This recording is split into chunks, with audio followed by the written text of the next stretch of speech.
Okay, once you've popped out all your little windows in your door, just take a nail file or whatever sanding tool that you use, and you're going to sand, but don't sand back and forth, just push. You want to go backwards. You don't want to pull toward you because you don't want to pull the paper off of the front. So just pull out and back and push in. Okay, we're going to work on the roof. You're going to take your scalloped little strips that we made and just kind of measure them up to the edge of the house. And what I do is I just kind of bend them and emboss it a little bit, so now I have a line of where to cut it. And you can go ahead and just trim quite a few of these because we're going to need a whole leveled stack of them. You're going to be layering from the bottom up because you want to be able to have your bottom scallop showing. So go ahead and just give yourself a thin strip of glue. The paper is vintage, so it's really light and you don't need a lot. And then just layer above. You have just a second to kind of move it around and get it in place, make sure everything's straight.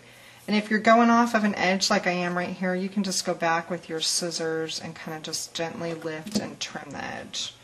And we're just going to start layering all the way up.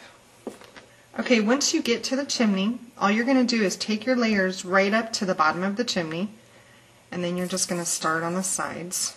Give yourself that strip of glue, and you're going to do the exact same thing. You're just going to kind of layer it over, emboss the side, and if you're in a rush, don't worry. Just glue it on and then trim it. And then for your top one, I usually try to do a thinner strip because I don't want to have a lot of the white showing. So you can see that this edge, whoops, backwards, is a little bit thinner. I'm going to go ahead and just put that on, just move it into place. And you don't want to pat too hard because you don't want your glue to come squirting out the little holes. So you just kind of just tap it into place. It dries really secure. Okay, once you finish this side, we're going to switch to the more challenging side. This has a lot of different angles. You're still going to be horizontal with all of your pieces, but we're going to be making each piece a whole separate layer strip. So we're going to have 1, 2, 3, 4, 5 different sections. Okay, this is time consuming, so be prepared to spend a little bit of time.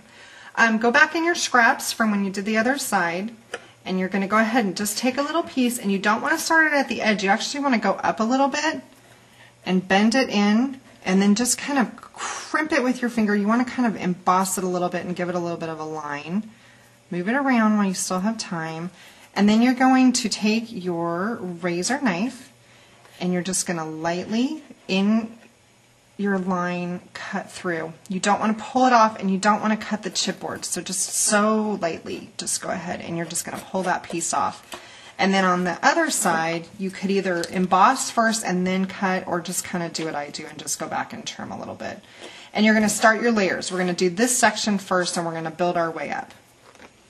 Okay, so you want to just keep layering. This glue tends to get a little bit stringy. And make sure that you don't start right at your edge of your paper. You want to go ahead and overlap it up onto the spire and just kind of put it in place and emboss it with your fingernail. And then go back and just carefully pull it through. And if you move your paper, just adjust it back into place. This glue is a little bit forgiving, so you do have a second. And then just like this, just keep pulling it off.